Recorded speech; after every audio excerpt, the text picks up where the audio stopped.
motorcycling celebrated quite like it is every winter in Daytona Beach, Florida. It's been going on for 51 years, and this year, Bike Week has lasted 11 days. There's that much going on. I mean, where else can you not only see and touch virtually every mark, but test ride them as well? Talk about try before you buy. Nothing beats Daytona. And no question, there's a party atmosphere. But now it's time to get serious. Time for the centerpiece. Time for Daytona International Speedway to come alive with America's premier motorcycle road racing event, the Daytona 200 by a Ride. Hello, everyone. I'm Steve Evans, and welcome to one of our favorite venues. As we have shown you in the past from here at Daytona and Mid-Ohio, no motorsport provides closer competition than motorcycle road racing. Why am I in the Ducati show area? Well, because there's a lot of excitement here. You see, the Italian-built motorcycle has never won at Daytona. It's run well on many occasions, but never seen victory lane. That could change today. Their rider, Doug Polen, has dominated qualifying, practice. Every time he's been out on the racetrack, he's been the fastest bike, and that's why he sits on the pole today. For more on the complexion of that front row, here's Gary Gerald. Certainly, Doug Polen and the Ducati, no strangers to the pole. They were here a year ago, but they broke a chain in the opening lap, and it cost him any chance to win. But he dominated his 50-miler this week. He's been 3 seconds under the track record in qualifying. His arch rival right alongside in the Muzzy-prepared Kawasaki is Scott Russell. He also has been 3 seconds under the old record. But after dominating his 50-mile qualifier by 15 seconds, a tire went down on the last lap. He finished third. The big surprise this year, two Japanese rookies, Takahiro Sowa, also on a Kawasaki. He's fallen twice this week. If he can keep it upright, we know he's fast. Outside in the front row, his teammate, Shoichi Tsukamoto, also a first-timer at Daytona. He finished second in the 50-miler. Now, a couple of names to keep an eye on in the second row. A teammate to Polen on a Ducati, number 34, the Canadian, Pascal Picot. He won a 50-mile qualifier. He could be a threat. And then inside in the second row, on the Vance and Hines prepared Yamaha, this is Jamie James. He was second in the big race a year ago. He could be a solid contender. There are others in this talent-laden field that have to start way back. And for that story, we go to Brock Yates. Well, Gary, I'll tell you what, we got some big handicap riders way in the back of this field, almost an eighth of a mile from the starting grid. And they've got a big chore ahead of them in 200 miles. Right here, this is Thomas Stevens, the #1 rider in AMA Superbikes last year, carrying the #1 on his Kawasaki. Thomas expected to start way up near the front. You can watch for a charge on his part. Right next to him, Dale Quarterly in the Bimoto, which is a 900cc twin. Dale Quarterly, one of the finest young riders here. He's going to start in the 58th position. So these guys are way back on the grid. And starting even farther back in the 61st starting position is one of the Vance and Hines riders, Larry Schwartzbach, an excellent rider, expected to qualify way up front, had some problems in qualifying and fell, so he's going to have to work his way through the pack. And how about this? One of the greatest names in all of motorcycle racing, Freddie Spencer, is going to start in 65th spot. Freddie, three-time world champion and a former winner here in 1985. He will start in the 65th spot. There are only 6 riders behind him in this giant field. So watch Freddie Spencer fly as well. No matter where they start, they all will have the same racetrack to contend with here in Daytona Beach, Florida. It is 3.56 miles around. There are 14 turns and 31 degrees of banking, and you'll notice a little chicane in the upper left. In the starting field, the big 4 of Japanese, all well represented, as well as Ducati, but a new brand, one Bimoto, a new brand that Steve had a look at earlier. You know, I have learned over the years here at Daytona that if I want to show you at home something different, something unique, something maybe a little bit strange, I look for a bike from Italy. And that is the case of the Bimoto, the number 32 machine here, ridden by Dale Quarterly. First thing you'll notice, it is not typically Italian. There isn't a bird cage of chrome moly tubes. It's all machined aluminum, really a billet frame, computer designed under this motorcycle. But the biggest difference, and get ready for this, there are no forks, none whatsoever. It's an automotive style front end, really. The steering is done with this rod connected to the handlebars. It's very much automotive. And what this does, these radius rods and these arms, keep the caster on the front of this bike exactly the same. With forks, when they compress, well, the contact patch on the tire moves forward. The bike gets very scary to ride and very, very twitchy. Dale Quarterly says none of that sensation with this machine. And of course, with these radius rods, they can adjust the caster on this run to keep the bike wherever they want it on the course. All in all, it's a little bit on the heavy side. As soon as they get some exotic materials in this bike, it may be a bit more competitive, but it's got to be a joy to ride. And watch for Quarterly to give it a good ride. We're about ready to go. 200 miles, 57 laps around this very challenging road course. Stick with us. We'll be back for the start of the Daytona 200 by a ride.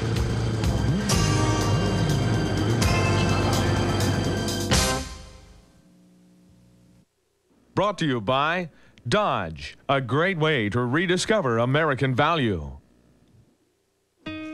Dodge Daytonas now start at under $11,000 and go all the way up to 149 miles an hour. Introducing the new Dodge Daytona IROC RT. 224 horses, 16 valves, and 0 to 60 in 6.7 seconds. And now get air conditioning at no extra charge on selected Daytonas. Today, Nature World brings us to residential America, home of Cub Cadet lawn tractors, like this 1330. A common sight in these grassy areas, Cub Cadet lawn tractors can easily be recognized by their distinctive markings and features, like a pivoting cast iron front axle, electric PTO, and a welded steel frame. The 1330's mulching kit lets you care for your environment by disposing of grass clippings naturally. Appearing in your neighborhood soon, Cub Cadet, working over time. At the Lake Edna Karate Club's last get-together, Ralph Fisher, the instructor, served new Oriental wings from KFC. Tender wings glazed in a sweet teriyaki sauce. Charlie Lewis had so many he had to loosen his black belt. In fact, everyone had seconds, except Ralph. New KFC Oriental wing pieces, 6 for $1.99, 20 for $5.99, for a limited time in Lake Edna or your neck of the woods. On the surface, it's a perfect neighborhood. Everything's so well maintained. But beneath the surface, there could be trouble brewing in the septic system. Ask anyone who's had a backup. Better to maintain your system. Regular maintenance, including Rid-X, helps keep your septic system free-flowing and helps prevent backup. Look beneath the surface. Use Rid-X once a month. Crook and Chase are finally getting what they deserve. A full hour live. Weeknights at 8 and 11 p.m. Eastern, right here on TNN. In 1960, this was a premier piece of road racing equipment. First campaigned by New Zealand's Hugh Anderson, this 350 1960 AJS competed first at the Isle of Man, and then later Anderson won the Grand Prix of Austria and New Zealand. Notice how small the tires were in 1960, how small the fairing was for protection from the wind. It's a classic example of how road racing equipment has changed in 30 years. Here's two men at the back of this pack, or very near the back, in 54th and 55th starting positions. Dale Quarterly on the Pomona that I showed you earlier, and number 1, Thomas Stevens from Sanibel, Florida. These two guys had trouble staying on their machines in the qualifiers. That's why they're back there. The bikes should be just fine. Well, we got 77 of them, Steve, that'll start in 2 waves to give everybody a good chance, because they're going to go down pit row. That's where the start is, and then into a big sweeping left-hander and out onto the road course in the infield, and then up on the banks to complete a lap. There is the front row. Pole sitter Doug Polen over there. Right next to him, arch rival Scott Russell, and he gets a quick start. Russell launches a little bit early, Steve, and will lead him down into turn number 1. So it's Scott Russell on the Kawasaki, right behind him, the Ducati of Doug Polen, and there's the second wave away. Thomas Stevens and Dale Quarterly already moving up through the pack. Thomas Stevens especially passing a bunch of riders as they go down into turn number 1. And look at Stevens. It looks like he's about 24th, 25th that they sweep through there. Remember now, he is a teammate of Scott Russell, who currently leads it. So we expect big things of Thomas Stevens as this race unfolds. Especially when you can pass half of the riders in front of you in just a few hundred yards. That was just amazing. as we watch the riders sweep through in this graceful ballet in the infield section. It's flat, it's wide, and it's quite smooth. But up ahead of them, there is Scott Russell, lies the ominous 31-degree bankings of the Daytona Speedway, where 180, 185 miles an hour is not uncommon for big motorcycles ranging between 750 cc's and nearly 1,000 cc's. And you know, Brock, the riders are almost built to fit the motorcycles. You take a guy like Jamie James, who's now in the 5th position, 5'8", 142 pounds. That's just about the right size. Yeah, but Scott Russell's a big man, over 6 feet, and he drapes over that motorcycle, really fits well. Look at it as he angles through the chicane that they put on the backside of this racetrack to slow people up as they go into the high banking of turn 3 and 4. So Scott Russell with an excellent start out front. Jamie James had a decent start and is now settled down, as we mentioned, into that 4th position, followed by 68 Mike Smith and 25 Dave Sadowski, another rider we've seen do very, very well. In fact, a past winner here at Daytona. So look at these guys whistle down the front straightaway. There's Jamie James on the number 2 Yamaha. Right next to him, the 68 of Mike Smith on a Honda. Both 750cc motorcycles as they head down, hard braking and down into that big sweeper onto the infield course. We saw Tsukamoto, the 100 bike from Japan, get real out of shape. In fact, he got into a bad high-speed wobble and had to get off the throttle and settle that bike down. As did Pascal Pacat on the 2nd Ducati. He got a little shaky going into turn number 1, where they come off that banking at a max speed and brake real hard, Steve. This is Jamie James, and look at Smith take a shot at him as they head through that big left-hand sweeper heading up toward the banking. But Jamie James on the Vance and Hines Yamaha holds on. Well, now everybody has got a lap under them. They survived lap number 1. That's a crowning achievement here in the Daytona 200. And now they can really start riding these machines, go after their battle plan and try to find their line on this racetrack. Number 2, Jamie James, knee pads are smoking in the left-hander. As you see him head out onto the banking, and look at Mike Smith, took a low line there, trying to gain speed to get up on this 31-degree banking, but it's Jamie James sticking it up through the gears and heading for big, big numbers here as they head down toward the chicane. Well, it's really a race within a race. Number 1, Thomas Stevens, making good headway still. He is now 17th. And siding in on the 41 bike, that is Robert Wright, and the 118 bike, that is Maeda from Japan in the 15th position. There he goes, right around him. Look at that. Wow. Looked like they were tied to the wall. Unbelievable. As Stevens, as we thought, would come out of that second wave of riders and get up among the leaders. He's got a ways to go yet, but he has a very fast motorcycle. As I said, he's a teammate of the leader, Scott Russell, on one of those Muzzy prepared Kawasaki's, and he is flying. All right, here's that 4th position battle. Number 2, Jamie James, just ahead of Mike Smith on the 68 bike. Off of the banking into turn 1 of the infield portion of the road course.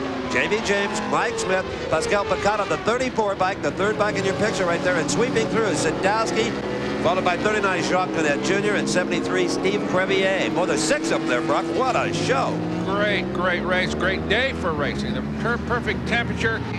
Great, great crowd packing the infield here, and a lot of people in the grandstands as these guys go at it on the road course section of the Daytona International Speedway. There you see Jamie James seem to open up just a little bit on Smith, but Smith comes right back as they head into the, you see Jamie James downshifting there, sweeping through that left-hander, right in those knees, those padded knees. Fabulous. Look at Mike Smith come underneath Jamie James. He's nose to nose with him. Is he going to take that spot? Yes.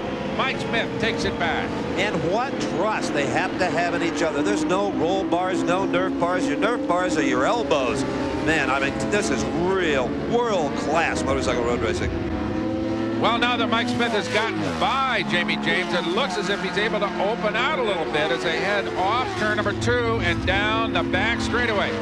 Here comes Jamie James under hard braking at the chicane, and he blows right past Mike Smith again. So Smith had it for a moment, but as they come into this little left, right, left chicane here, he holds on to that position. But here are the leaders. Number 17, Scott Russell, and number 23, Doug Polen. Polen on the red Ducati. Polen pulling alongside Russell and takes him coming off the banking. Whoa! Unbelievable. At 180 miles an hour, couple of motorcycles you can throw a blanket over. What teamwork by two rivals, but guys working together, working the air, working the racetrack beautifully. Just an impressive piece of work by two fine athletes. Okay, there's Doug Polen on the 23 Ducati leading it as we watch Jamie James and Mike Smith still going at it for that fourth spot. Jamie James currently holding on to it as they go into the infield to complete yet another lap at the Daytona 200. We'll be back right after this.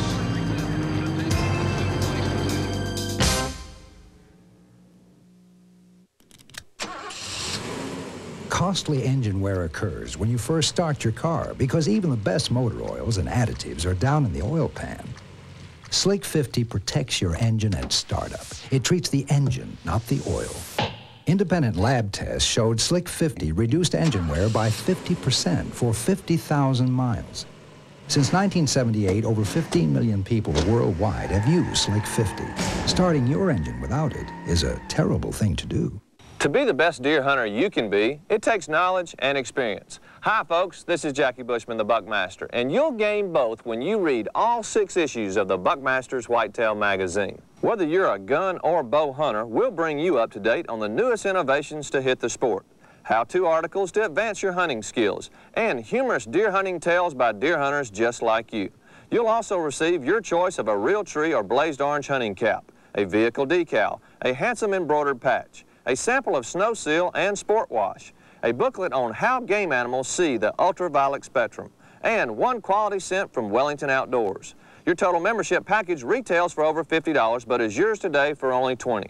Call now, 1-800-238-9300. That's 1-800-238-9300, and become a Buckmaster today. I'm Jim Varney, and I'm a member of Buckmasters, and you can be too. All you need is a set of antlers, like this. Non-typical. Open road, mountain high, morning mist, golden sky.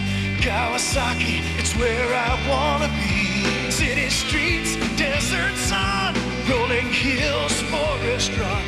Kawasaki, it's where I wanna be. Yeah! No matter where you wanna be, you can get there on a Kawasaki. Kawasaki, let the good times roll. We're back at Daytona International Speedway. I'm Steve Evans along with Brock Yates and Gary Gerald, and you're watching number 32, Dale Quarterly, who has come from back in the 50s, clear up to the 18th position on the one-of-a-kind Bimota.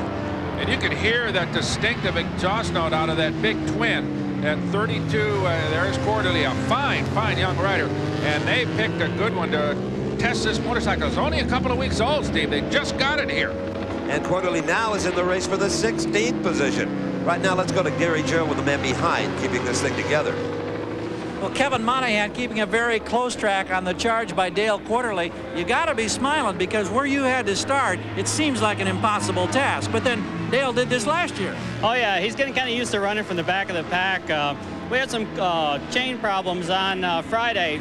The clutch was chattering a little bit, so Dale took off really slow from the start, just took his time, and he's moving up really, really well.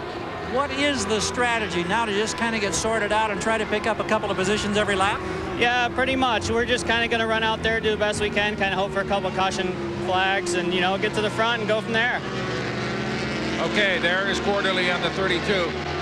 Moving in on Michael Taylor on board a 750 Kawasaki. Michael Taylor out of Toronto, Canada. And there goes Quarterly by to take 16th position. So Quarterly on a charge here. An early tear, Steve Evans, trying to get up among the leaders. Well, Terry Vance, half of the Vance and Hines team, jokingly called the automotive-type front suspension on Quarterly's bike a 170-mile-an-hour wheelbarrow. And that's kind of what it looks like.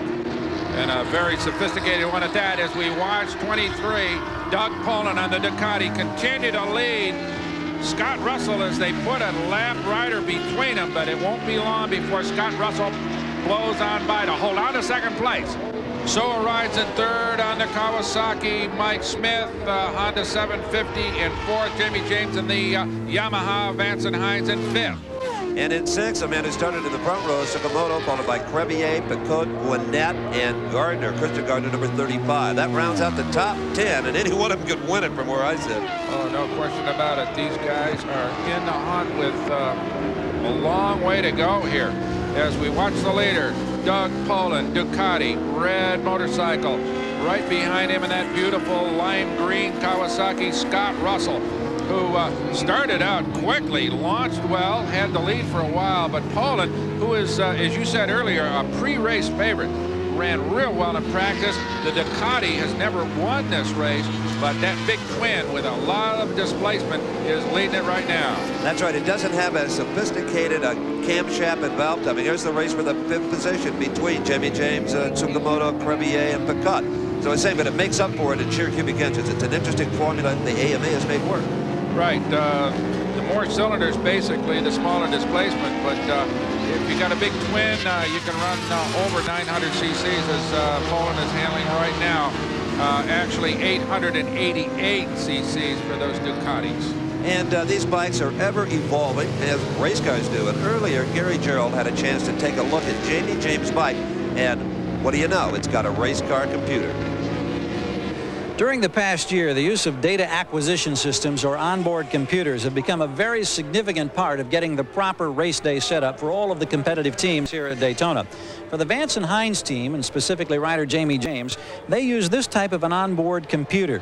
Now, this unit is normally concealed down inside this tank underneath the rider's upper body. When the rider goes out on a practice session, he flips this little switch here to activate the unit. And then a variety of sensing devices, such as this one right here, are strategically placed around the bike. They monitor all types of functions, everything from wheel speed to wheel spin, suspension travel, front and rear, airbox pressure, exhaust gas temperatures, and things like that. When the rider comes in off the track, an engineer plugs in a laptop computer right into this jack here, and in a matter of seconds, downloads the information. Then he takes it into the team transporter. Engineer Dale Rathwell can be found at the console monitoring the information that has come from James' latest laps here at Daytona. On the screen, you see a variety of different lines. This line right here shows a top speed at this portion of the track of 180 miles per hour. The green line here shows RPMs, revolutions per minute, hitting 14,000 right there. And the pink jaggedy line shows the front suspension travel. Now, if Dale so desires, he can have a computer printout made where they can take a specific look at any portion of the racetrack. It's a fairly expensive proposition at about $20,000, but if it saves you up to a half second per lap, they consider it money well spent. Computers more and more playing a role in all forms of motorsport, but in the end, Steve Evans, it's those two guys sitting on top of that seat that make it work here, because the balance and the bravery and the overall riding skill of guys like Doug Polen and Scott Russell are the ultimate payoffs for the manufacturers who put these motorcycles in these races. As it should be. And Brock, our front runners are lapping a significant amount of riders here in just a few laps. I mean, they are really moving up and kind of whittling down the bikes that are on the same lap. And look at this. Scott Russell outbreaks Doug Polen on that infield right-hander to take the lead. And in the middle, that's Steve Crevier on the 73. He is riding in the top 10, Steve, and it means that the leaders are running through this field and lapping almost everybody. It also means that from now on, they are going to be in almost constant traffic. Doug Polen, Scott Russell, and any of the riders on the same lap, they are always going to have to pick and choose their way through the traffic, maybe use them as pawns, maybe just get by them safely and quickly.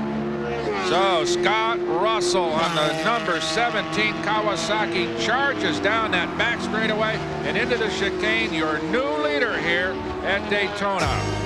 This sensational racing will continue when we come back. Stay with us. We won't be gone long.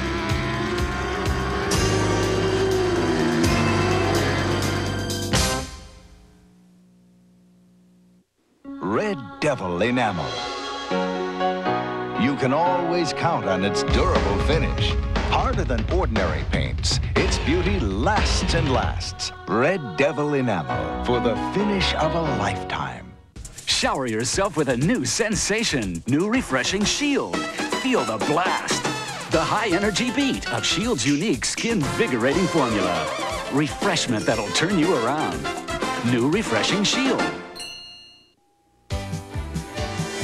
Whether trolling the backwater or casting in peaceful still waters, when Bill's in search of big fish, he knows how to hook prize keepers. Follow Bill Dance to the best fishing holes in the South. on his quest for the ones that won't get away. Brought to you in part by Zebco Motor Guy. Bill Dance Outdoors, 12:30 p.m. and 9:30 p.m. Eastern on TNN Sports Sunday. All day. The wipers don't work and the horn don't blow, but there ain't nothing wrong with the radio. All night. I got the good times on my mind down at the Hotel Whiskey. All music. Loving all night, hanging on tight, no doubt about it, been loving all night, yeah. CMT, Country Music Television. All right. Now, baby, you're as pretty as a fresh cut flower. Classic Motor Carriages presents the Classic Cobra, a remake of the 60s ultimate muscle car.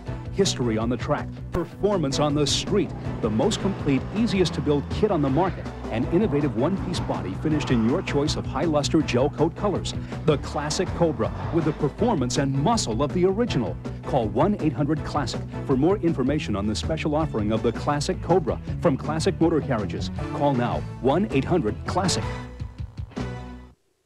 This week, live on Nashville Now, look for Charlie Daniels, It's our God's reward. Glenn Campbell, And everything feels so right. All the good night. and Leon Redbone. Had no love since January, February, June. That's this week on Nashville Now, right here on TNN. Ain't no Before the construction of the Speedway back in 1959, the bike races were held on the beach in Daytona. And one of the favorite sand sliders was this 1949 Triumph 500cc Grand Prix bike. It was ridden by Rod Coates to a new record back in 1950 at over 83 miles an hour for a 100-mile race. You know what I love about this bike? It has never been restored, nor has it ever been retired. It is still active in vintage competition. What a sweet machine. Okay, back to racing. That is the 34 Ducati of Pascal Pacat and Mike Smith on the Honda, struggling, battling, muscling each other for 4th place in this monster 200-mile race on the Daytona International Speedway. Scott Russell, Doug Polen lead it. And Jamie James, and there comes David Sadowski up into 8th. He's a former winner here. He's starting to show some muscle as he gets into the top 10. But the fight here we're watching is for that 4th position, as you said. Pascal Pacat, number 34, on one of the Ducatis, one of those brilliant red machines that have such a snarly growl around Daytona as opposed to the high-pitched kind of whine of the 4-cylinder bikes. But there they are, 2 completely different styles of motorcycles right together. You can hear that throaty, rattling sound of the Ducati exhaust as they head into the banking. Here are your leaders. And that's Doug Polen as they head through the dogleg at the start-finish line down low. He may have the line, Steve Evans, to take the lead under hard braking against Scott Russell. But no, Russell fends him off, brakes hard, and goes down into the infield course with about a 3-motorcycle length lead on Polen. I think Polen felt had he tried to challenge him for the lead right there, they might have come together, because Russell was not going to let Russell have that outside line. Polen did the right thing, and there they go around number 63. That is David Leach, one of the many competitors from Europe. He's from North Ireland. We mentioned last year that a European has never won this, and boy, they have brought all the muscle they've got from England, from Ireland, Scotland, you name it. That's right. But this has been an American-dominated race. And right now, the man from Santa Ana, California, on that lime green number 17 Kawasaki, the team motorcycle, Scott Russell, right in front of Doug Polen. And we've got a pit stop. This is Tsukamoto in the pits, the number 100 bike that started in the front row. Let's go down to Gary for the story. Well, the problems appear not to be routine for Tsukamoto. He has climbed off the bike here. We don't know what it is. The mechanics feverishly swarming over it, taking a look at the front wheel. We thought maybe when he came in it was just going to be the first of the pit stops, even though it might have been a couple of laps early. But obviously, he's got a more significant problem, and what a disappointment this has got to be for the very fast rookie from Japan. But they can go home no matter what happens today with their head held high. Brock, don't you agree? Starting in the front row, the 2 rookies from Japan, awesome performance. Oh, yeah, and as I think you said, he had a big crash during practice. Came right back, fearless rider, but way back right now because of that unscheduled pit stop. And I got to tell you, These may only have 2 wheels, but the crews can be huge. Look at the Ducati bunch headed up by Geraldo Ferracci. And he is having a great time. The best shot he's ever had here for victory. Geraldo is a really enthusiastic, marvelous man. And he's got a great crew, and of course he's got a great rider in the hands of Doug Polen. Now, we didn't see much urgency there in the Ducati camp, but Scott Russell's crew, they're looking on. He may not be far away from a pit stop. There's the 17 bike. Let's see if he comes in on this lap. I believe he is. He's down low. Coming into the pits is Scott Russell. Okay, now it's going to be interesting to see, Steve, exactly what they do here. Will they change tires? They're going to take fuel on for sure, but tire changes are planned. So let's go down to Gary Gerald. Coming in and hitting the mark is Scott Russell, the leader, the first of 2 anticipated and very critical stops. Quickly, they have the rear wheel off, the fresh rubber ready to be reinserted. They get 6.2 gallons of fuel, and we've had a massive fuel spill all over the pit road here. This could be a critical situation now. They're looking, this could be very costly. They're wiping it down before they try to refire. A lot of fuel has been spilled. Now they get that rear wheel in place. Already approaching 30 seconds. Russell being pushed away. This is twice as long as they had expected. He's fired up in 32 seconds. This has been a disastrous stop for the Muzzy team. Well, how would you like to be Scott Russell, soaked in gasoline with the electrics on a motorcycle engine? Well, you know where. And sitting on the fuel tank to boot. Well, this is a great break for Doug Polen, though. If he can make a good stop with Geraldo Ferracci assisting, when he comes in, he's got a big advantage as Scott Russell gets back underway. Here's Vance and Hines, the 64 motorcycle of Larry Schwartzbach. They are now in the 23rd position. Larry Schwartzbach is in. They are changing that rear tire to try to get a little more grip, a little better acceleration off of the corners for Schwartzbach. They expected him to be further up than he is. Vance and Hines expect a lot from their riders and usually get it. Well, he started 61st, so he's eaten up a lot of distance so far. Okay, now here's Geraldo Ferracci getting ready. He's got the air wrench in hand, Steve, but there's a problem with the Ducatis. They do not have this ultra-quick change system for changing rear tires or rear wheels like, say, Vance and Hines. So it's going to eat up some time. And remember, he's got to stay ahead because of the slow stop by Scott Russell. Let's go down to Gary Gerald.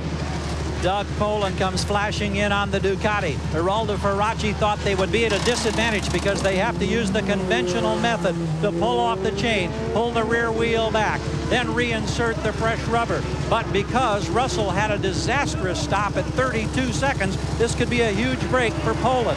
He's now approaching the 20-second mark. They're struggling to get the chain back on the sprocket. They're still not clear. The axle being reinserted. They're up to 25 seconds, and it's not going to be any faster than the stop by Russell. He's off the jacks. He's running. It's 31 and a fraction seconds. They were almost identical stops. Polen trying to get out on the racetrack ahead of Scott Russell coming around. Russell charging out of turn number 4. Out onto the track goes Polen. Let's see who'll have the lead when they get up to speed. Okay, here comes Russell down off the dog leg, braking hard into turn number 1. He's got a full head of steam. Doug Polen still trying to get up to speed as he heads out onto the road course. So we could have an almost dead heat here as Scott Russell heads out onto the road course section of Daytona International Speedway. Here is Russell and the green 17 Kawasaki as he moves past a lap rider, and Doug Polen out there as well. So it's been an interesting kind of combination of slow pit stops here. So this man, Doug Polen, maintains command of the race, but only by a few seconds. We'll be back with more at the Daytona 200 at Daytona International Speedway. Do you know the difference between being overweight and overfat? How loosening your necktie can help you see better. That even today you can have a happy and a healthy sex life. Hi, I'm Dr. Don Powell, president and founder of the American Institute for Preventive Medicine. Our institute works with over 2,000 corporations, hospitals, and health departments. We research and recommend simple remedies like how a teaspoon of sugar can overcome hiccups, what your fingernails reveal about your health, and even how your cookie jar can help you lose weight. Some of our findings are quite serious, like the 20 signs that say, "See your doctor now." Then there's the easy things each of us can do right at home to instantly help relieve back pain, headaches, arthritis, PMS, and insomnia. These tested medical facts are all here in the Institute's new at-home reference, A Year of Health. Our staff has spent years analyzing and compiling the data that you need today for yourself and your family. We're very proud of our work because it's immensely helpful, yet easy to understand and easy to read. Take the Healthy Habits test. It'll help you determine your health at this moment and what things you can do right now to live longer. A Year of Health is our newest, most complete reference source devoted to making your health last a lifetime. I strongly recommend it. When you order A Year of Health, you'll receive the Institute's Hotlines to Health, listing the toll-free numbers of over 160 organizations that can answer many of your health problem questions free. The book and the directory are just $29.95. Review them risk-free for 30 days. You'll also receive the Institute's dual audio cassette as our free gift, Snack and Binge Control and Managing Stress. Improve your life and reduce stress. Give the real you a second chance. Call the toll-free number on your screen. For fast delivery, call now.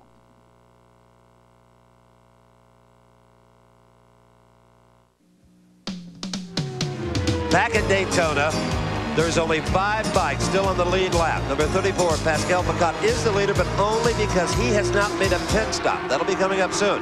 Doug Polen and Scott Russell, they're the real story. Number 23 and number 17. Well, don't forget Jamie James, number 2 on the Yamaha, and Mike Smith, number 68. They again are all on the same lap. The rest of the field, including Thomas Stevens and Adamo, are 1 or more laps down.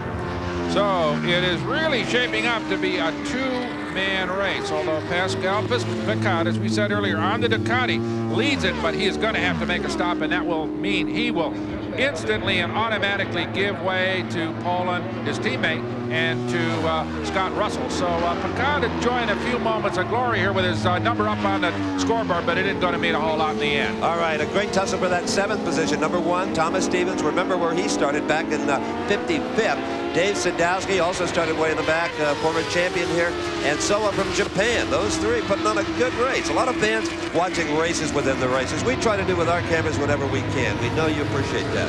Well, you know, David Sadowski had a bad crash, big back injury, hurt himself badly coming back from it, and one of the finest riders, but I don't think he's yet 100%. So, David, I'm sure pleased to be up among the leaders, but I don't think is yet physically able to really challenge. No, he doesn't even, when he walks, he doesn't even walk with the confidence that he used to have in his body, in his frame. You know, there has been a lot of talk, Brock, I'm sure you've heard it, about the Kawasaki's, particularly the ones prepared by Rob Muzzy, of which Thomas Stevens is on with them, that they have got something. There's just so much torque in these motorcycles coming out of the turns, a lot of speed down the straightaway. No one knows for sure what they're doing. All they know is that they may have some kind of a horsepower edge. And Muzzy, he's pretty tight-lipped about that, as any team owner or chief mechanic would be. But earlier, Gary Gerald went down to that garage to try to find out, if he could, what was going on. When it comes to raw power at Daytona, it seems that Rob Mussey's Kawasaki machines always are very near the top of the list. And while Mussey's a little reluctant to talk specifics when it relates to horsepower, we do know that these 4-cylinder power plants redline at 14,200 RPMs. That's believed to be the highest of any bike in the competition.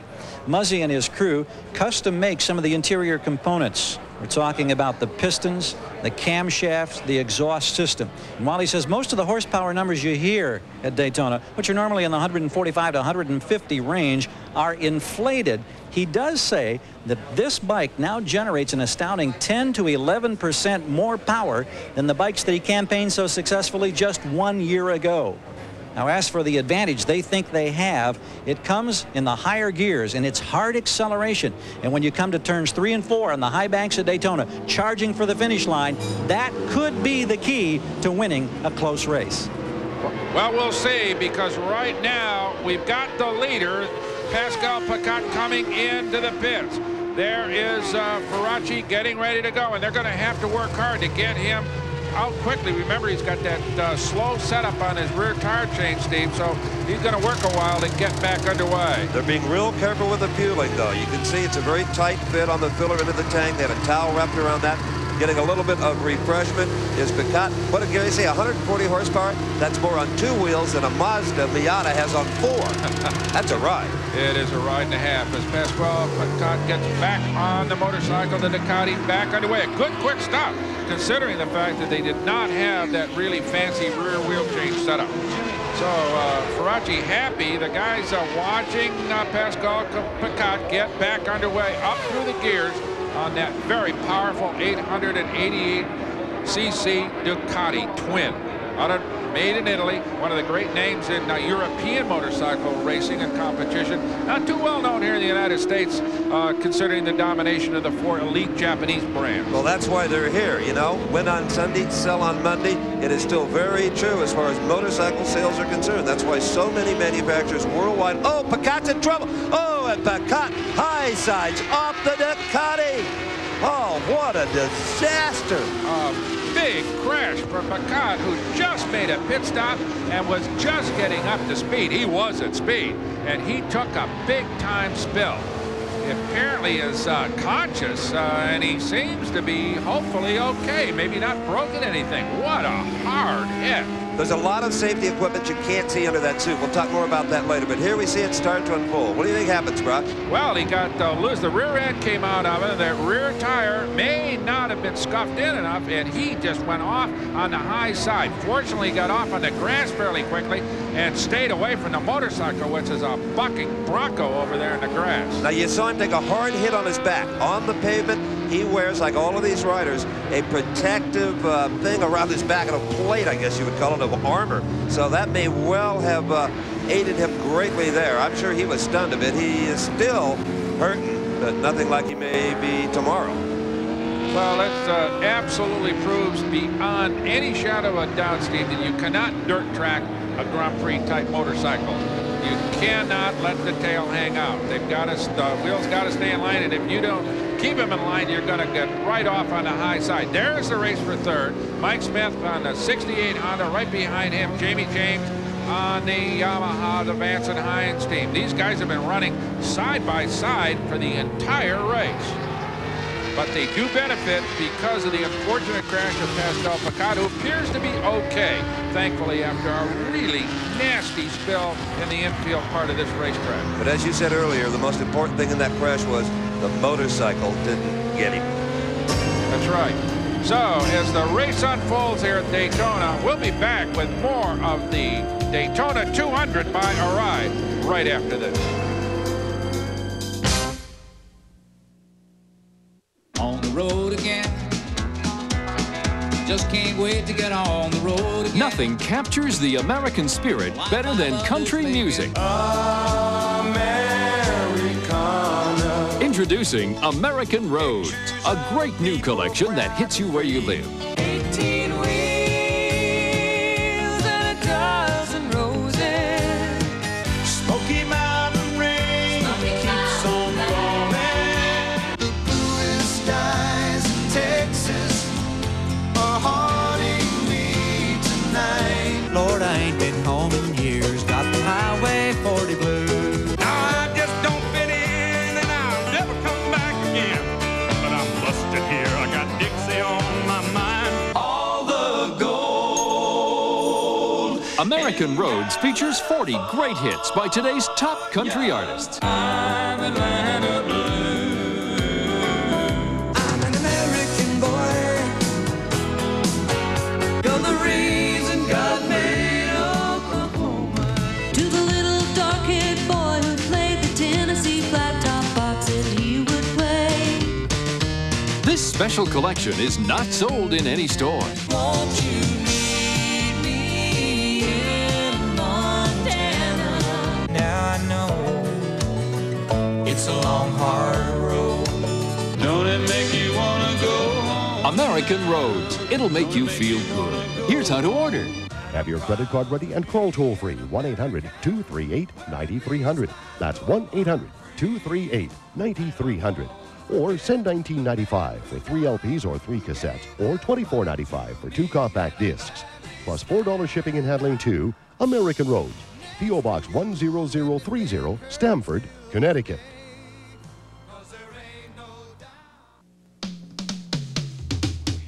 There have been motorcycles almost as long as there have been automobiles. This is a 1908 Marsh Metz, but that's not my point. All during that period of time, there have been men who wanted to make a car and a motorcycle, kind of combine the two. Witness the 1922 Near-A-Car. True story. That's the name of it. N-E-R-A-C-A-R. The car influence is obvious. We got the big fender and the twin headlights. The motorcycle influence, well, there's a lot of motorcycle here with handlebars, but you put your feet up inside the thing. Easy access to the spark plug. That's no problem. And I guess this would be considered the trunk of the Nera car. The one thing that bothers me, though, is the proximity of the gas tank to the seat. I'm not sure I like that, but I love the final touch here. Now, that's a horn.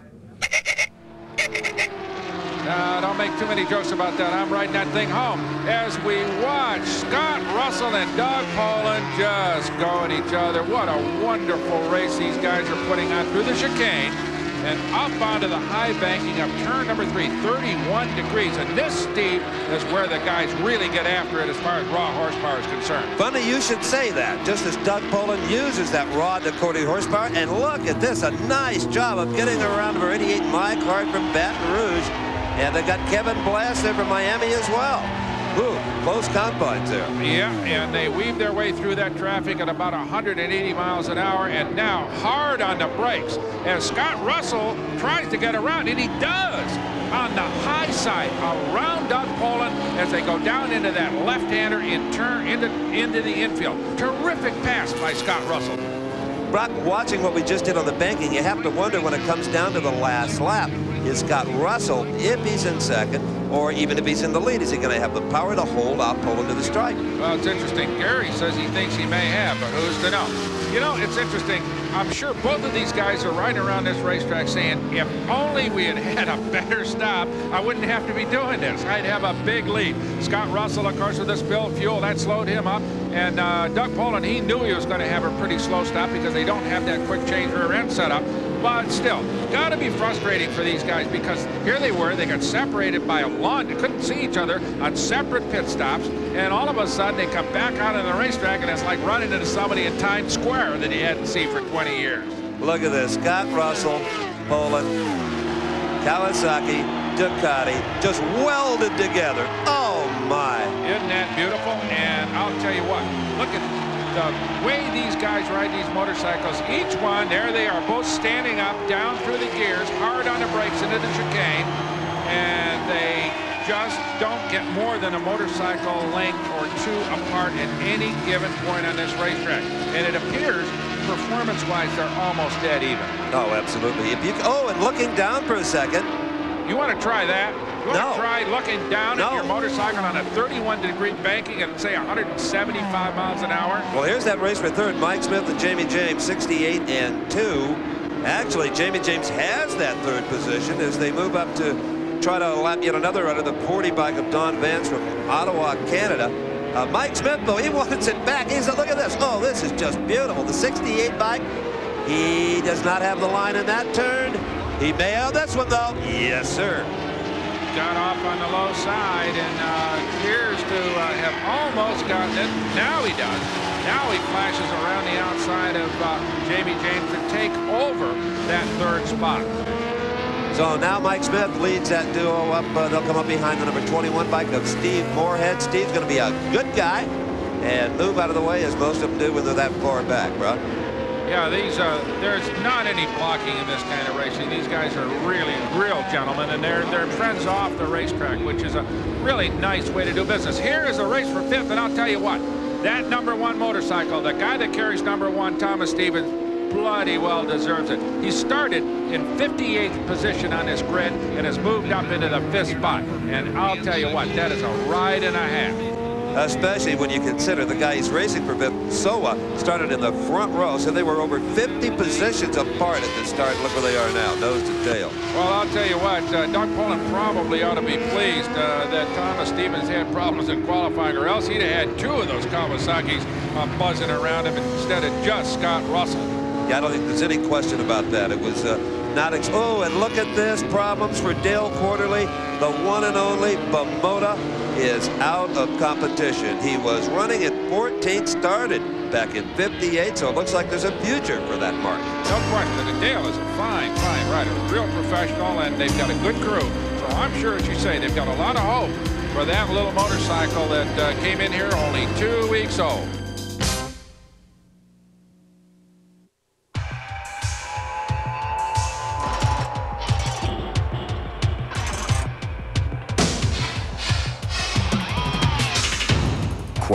Dodge Dakota Sport with a new optional 180 horsepower Magnum V6 out-accelerates Ford Ranger and Chevy S10 and does it for under 10 grand.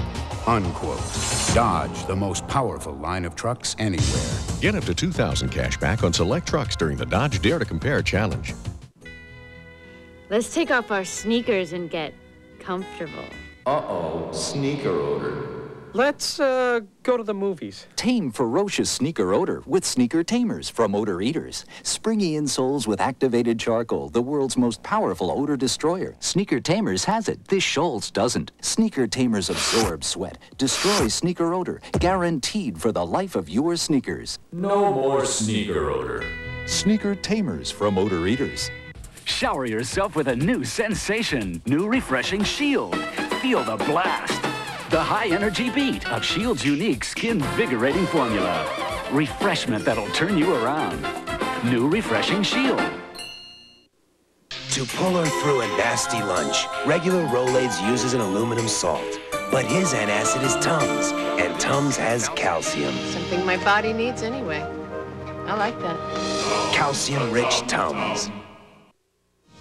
Live from Nashville, the 23rd Annual Dove Awards. Join host Glenn Campbell and Marilyn McCoo for gospel music's most prestigious awards. Special guests include B.B. and C.C. Winans, Michael W. Smith, and Stephen Curtis Chapman. It's gospel music's biggest night, the 23rd Annual Dove Awards, live Thursday night at 9 Eastern on TNN, the Nashville Network.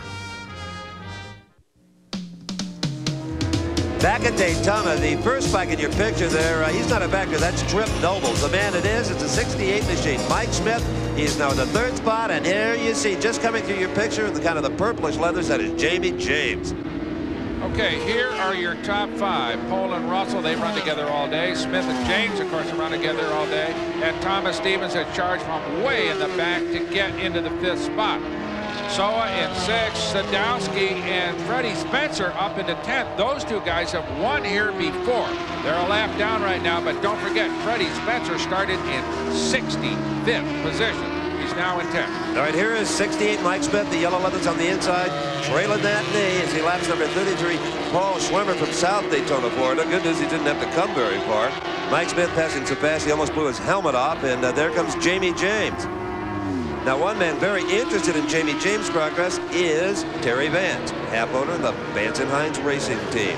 And their fame came from the drag strips of the country. Brock? I'm with Kevin Monahan, the crew chief on Dale Quarterly. Kevin, I'll tell you what, a great show. I know he broke out there apparently, but you guys were he was giving it a great ride. And for a brand new motorcycle, Dale told me you guys did great.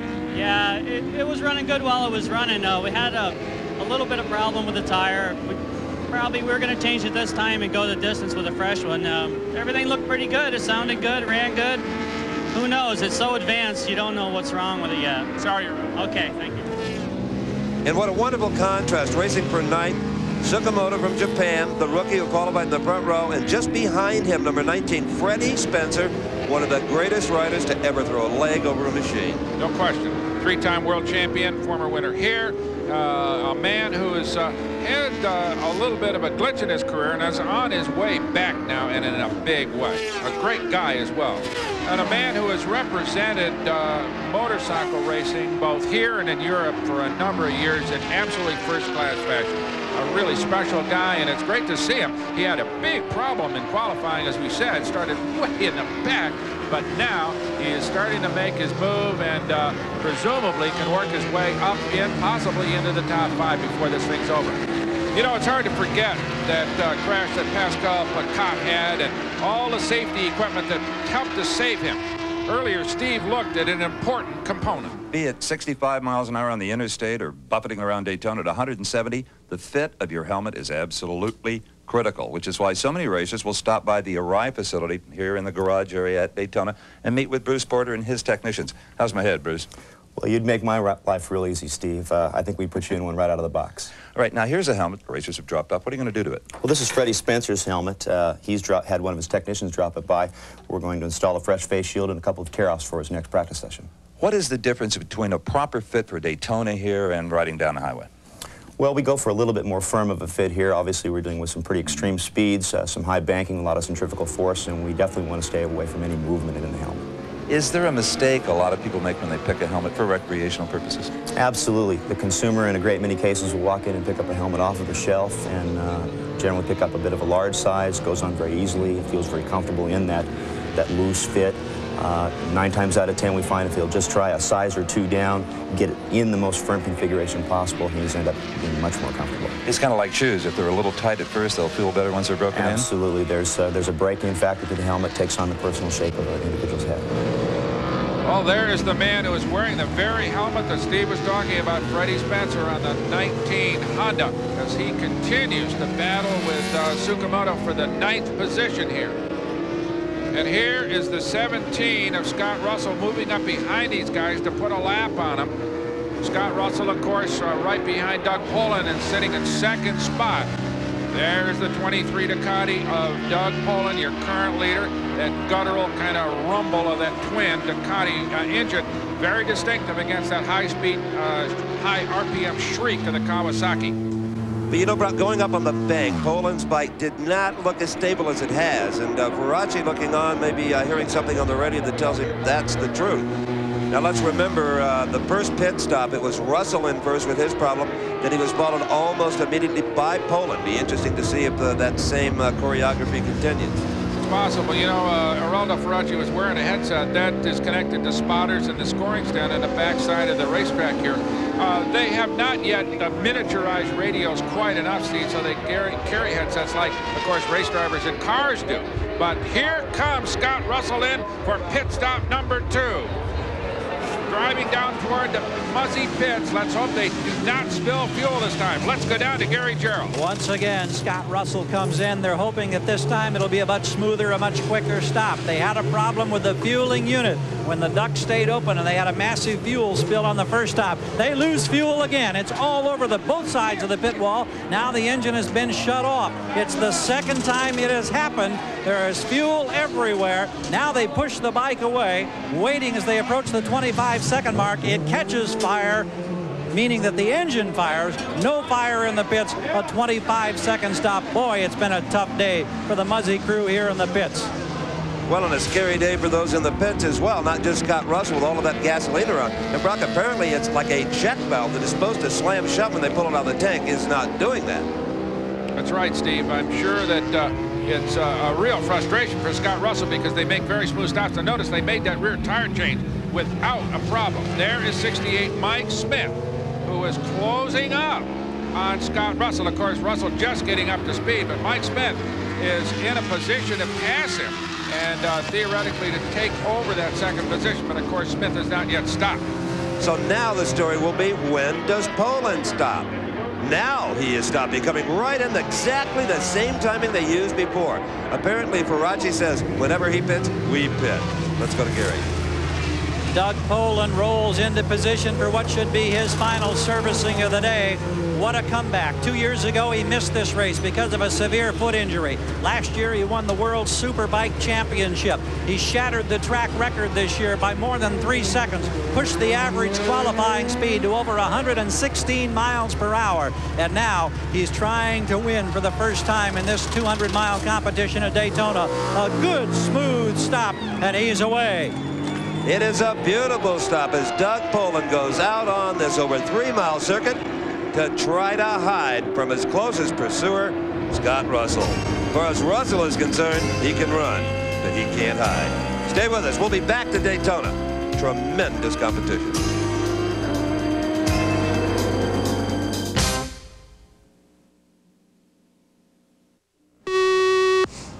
Ready? And action. Hi, I'm Katie Oslin. Join me on TNN for my first USO tour of the Caribbean. Trust me, babies, the islands ain't never gonna be the same. Don't miss the Star-Spangled USO Celebrity Tour, KT Oslin Special, Monday night, 10/9 Central on TNN.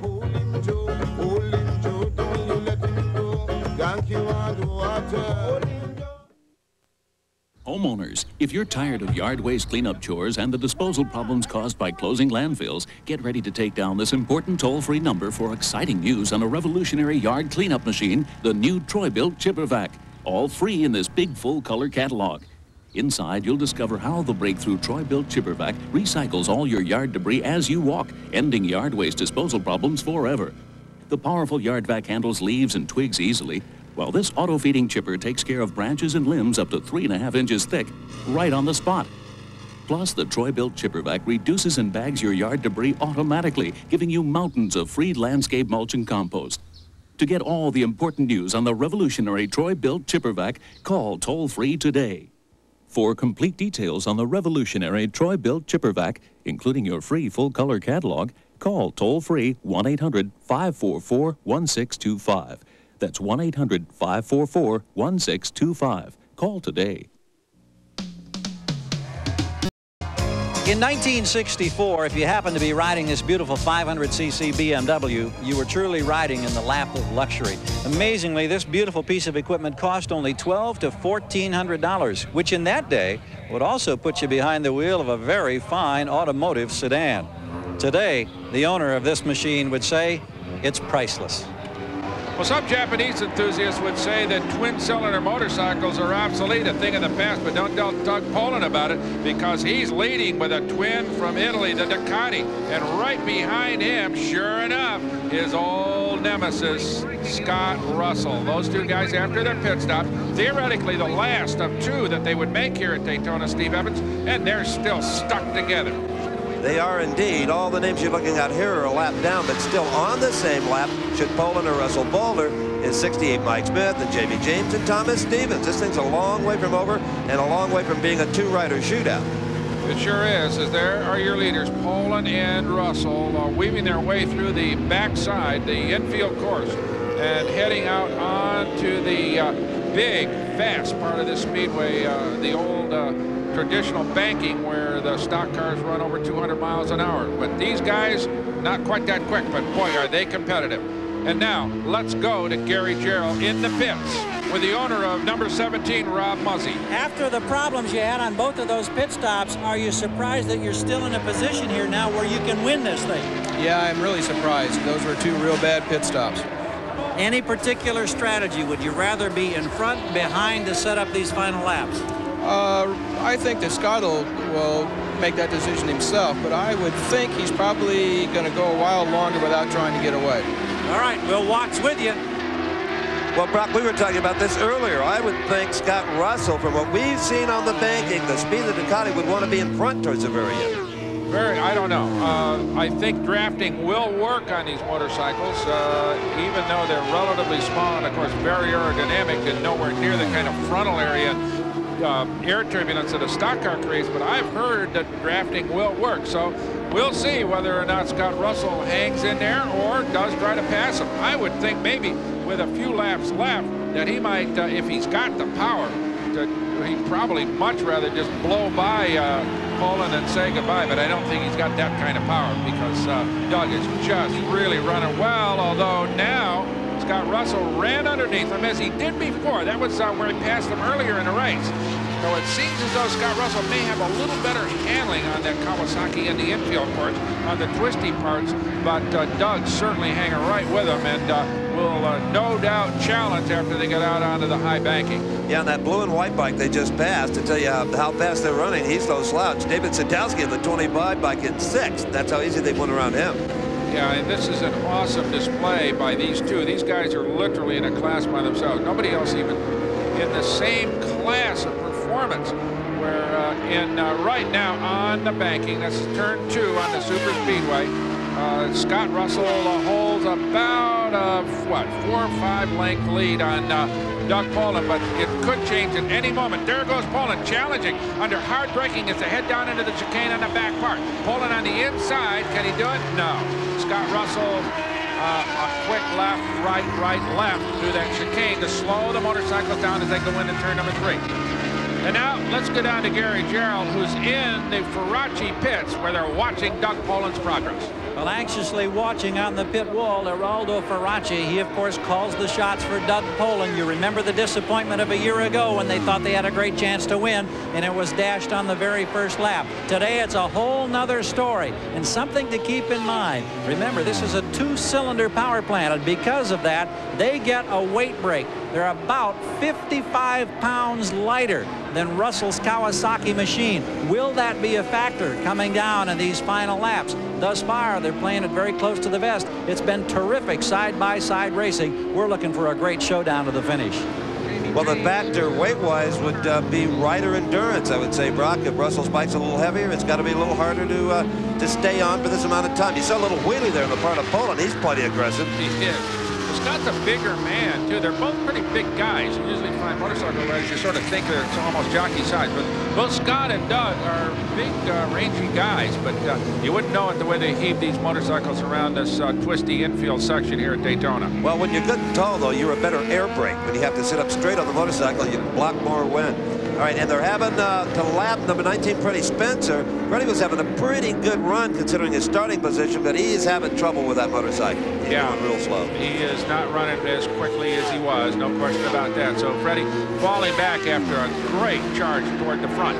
But that's what you expect of a 3-time world champion, and Freddie Spencer's not having a particularly good day right now. Look at this. Polen challenges. You head down the back straightaway, and he's got a hard break, and it looks like Russell is being held up a little bit by a slow rider. In fact, Doug Polen will take the lead. I'll tell you, he came up so fast on 57 Eric Moe. Poor Eric didn't even have a chance to know he was coming and get out of the way. Yeah, it was, and it wasn't Moe's fault. He tried to do what he could, but that was the break that Doug Polen needed. And look at this.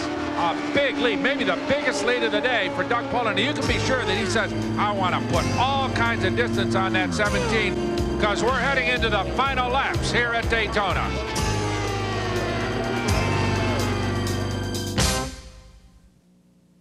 Stay tuned to find out how you can receive a free bottle of the exciting new color car polish, Color Match.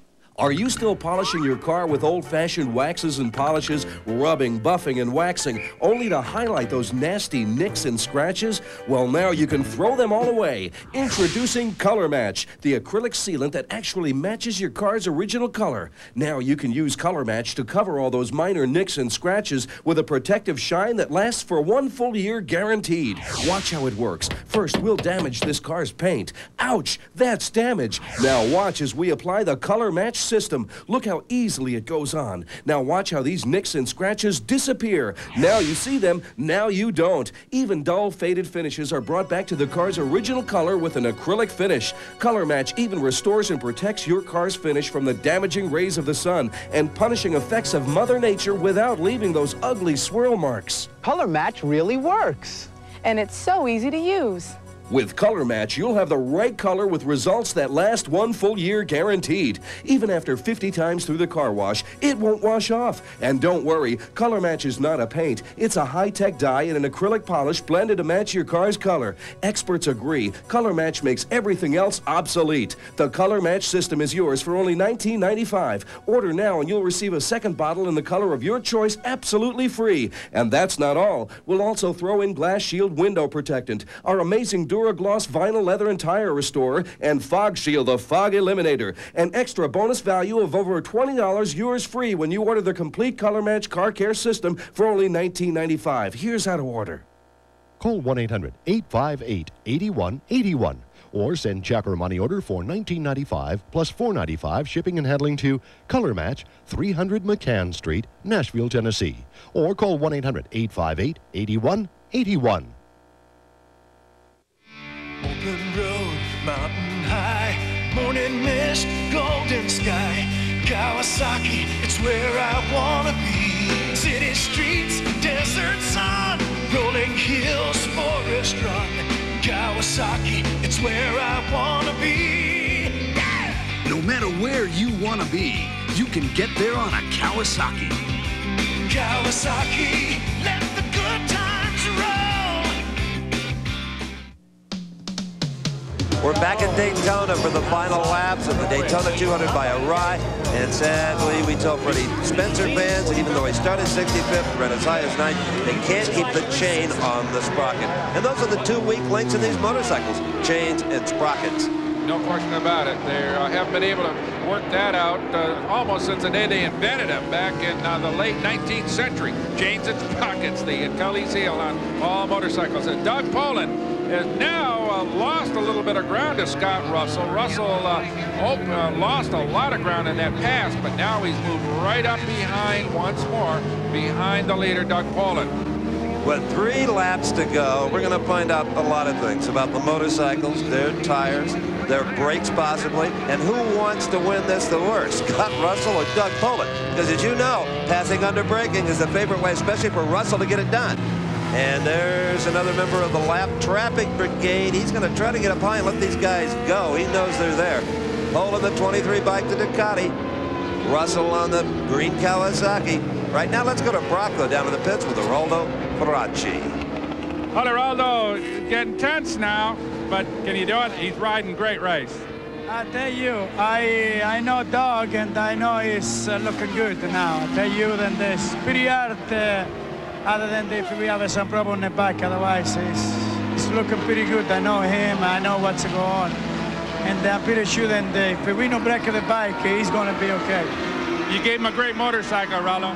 Well, the Ducati, they give the motorcycle. I give a little assistance, and Dallop give a good tire, and there we are.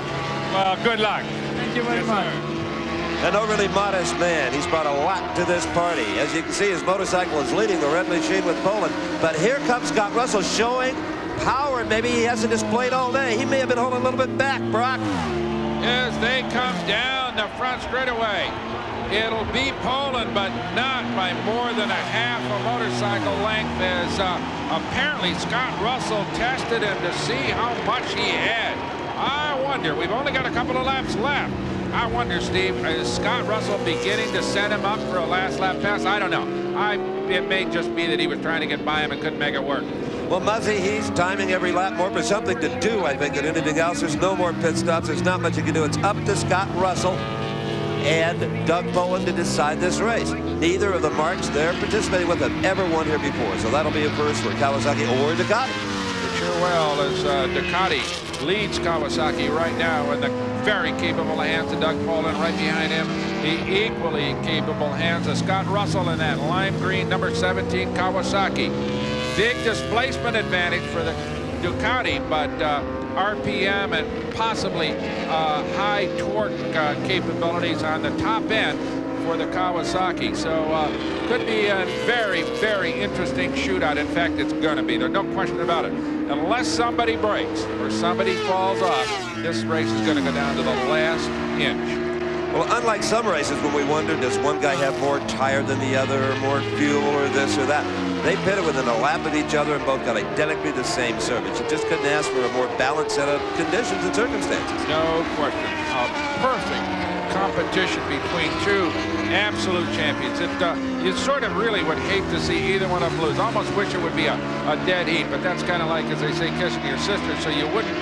Somebody's got to win, somebody's got to lose. But these guys have been absolutely perfect all day long. All right, one more piece of lap traffic. That is number 67, Lawrence Hanlon from Poughkeepsie, New York. They'll move right by him with his cooperation, and they will go on to the last lap of the Daytona 200. The 51st version only has 3.56 miles to go. And as they weave their way around the world center of speed for those 3.56 miles, let's go down to the pits for a final time and check in with Gary Gerald and see how he sees this final lap. Gary? Well, we watch the anxious face of Rob Muzzy. This is the showdown lap. They talk about the hard acceleration off the high gears, which could make a difference coming to the banking in turns 3 and 4. Will it be there? Will it be enough to overtake the Ducati of Doug Polen? Muzzy can only wait and hope. As they snake their way through the road course section in the infield, it's still Polen stalking him. Matter of a few bike lengths back, Scott Russell. Up through the gears, one last sweeping left-hander as they seek maximum velocity up on the high banks. So we've got no more corners left. Basically, Steve, it's a flat-out run. except for the chicane on the backside. That could be critical. Remember now, that was where a couple of passes have been made, and in fact where Polen got by Scott Russell last time. So they're going to go down into that little left, right, left chicane, which is a very slow part of the racetrack. All right, look at that. Here is a lap motorcycle. They're going to right by him. There through the chicane. It's still Polen. Russell not able to get by him there. Now they'll go up on to turn 3, the 31-degree banking, and we've got a couple of corners left. And a couple of pickers straining their eyes for a glimpse of these two wonderful athletes on two fantastic motorcycles. Here comes Russell.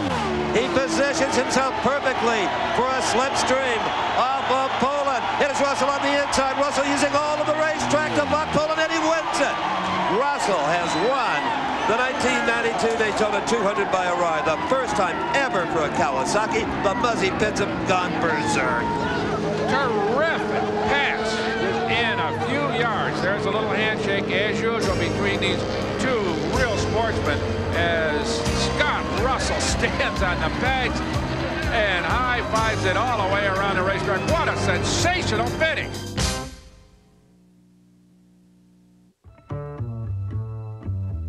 There are a lot of cars that'd suit the way I live.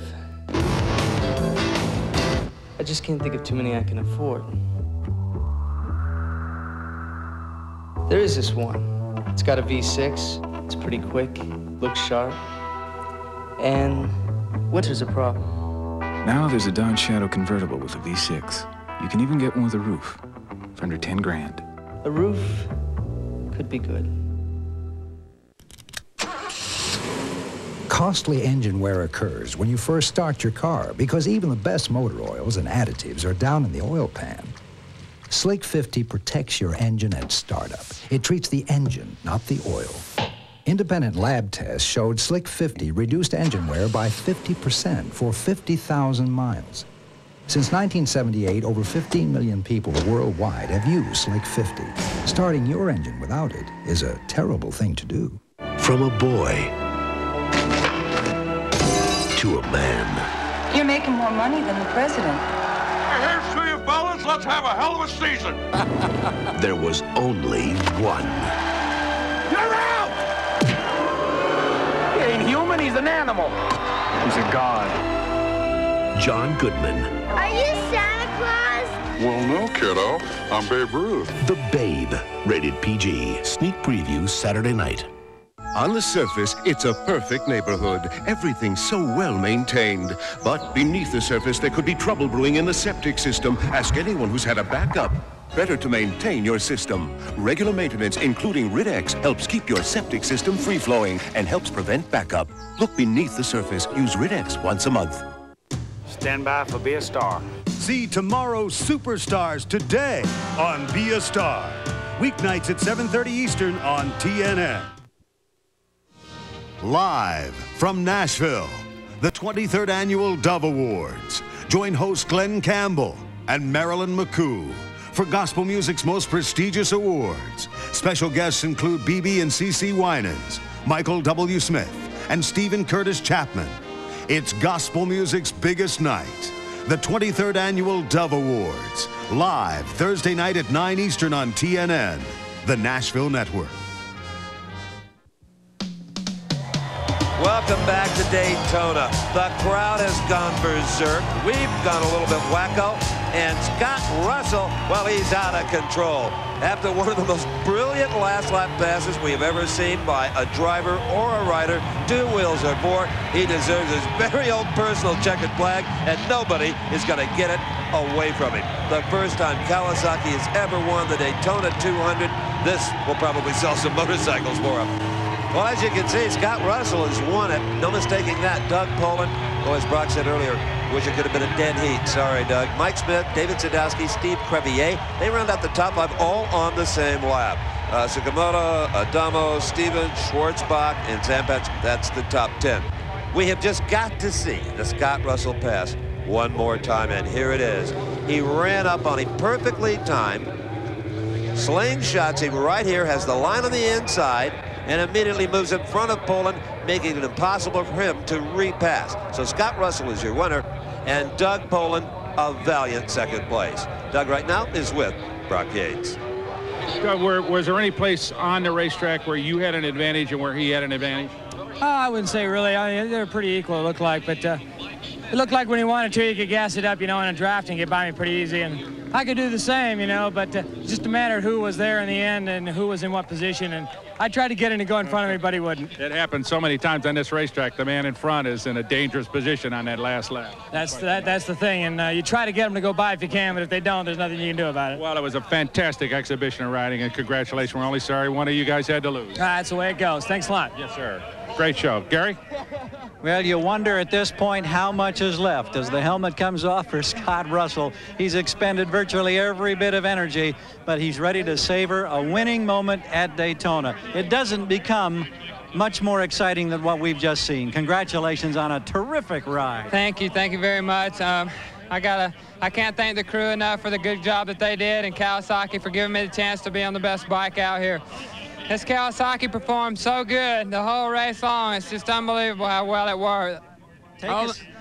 Take us to the banks on this final lap. You know, I caught up to Doug after the last pit stop, and I thought I was going pretty good to be able to catch up to him. So caught him, passed him. And then he got back by, and I decided to just sit on him and test him every now and then and find out if I could draft him at the finish. And you know, my bike was running strong, his was running strong, but, you know, the draft really works here so good that you just can't believe it. And I just set him up on the last lap. He got a couple of lappers in between us up on the east banking, and I got around him, and it was just timed just perfect. It was unbelievable. Well, for the first time, you put Kawasaki in victory lane at Daytona. This is a historic moment. Yeah, this is what I've been trying to do for the last 3 years, and I finally did it. You know, I wanted this win as much for Kawasaki and Dunlop and all my sponsors, Rob Muzzy, the whole crew, Gary Madley and Merlin Plumley. They worked their behinds off, you know, all week. And you just don't know how, I just can't explain how I feel right now. Well, you enjoy it. Okay, Gary, and thanks a lot. It's well deserved. What a great job. And for those of you interested in the Freddie Spencer finish, well, he was clear back in 49. For Brock and Gary, I'm Steve Evans. Thanks for joining us. The executive producer for American Sports Cavalcade is Harvey M. Palish. Produced and directed by John B. Mullen. Promotional consideration provided for and a fee paid by this special offer from Diamond P. They take it to the limit and beyond. They force body and machine to the extremes of endurance. Often unpredictable, always spectacular. That's the reason Diamond P Sports has once again opened its action-packed archives to produce a dramatic new video entitled And They Walked Away Too. The blazing inferno of high performance gone awry. Open wheel sprint cars locked in death-defying ballets. The heart-stopping drama of unbelievable two-wheel disasters. Awesome displays of man and metal turned to mayhem. To get your copy of And They Walked Away Too, send $24.95 plus $4 shipping and handling to the address on your screen, or better yet, call 1-800-767-9700. Visa and MasterCard accepted, no CODs. That's 1-800-767-9700. Call today.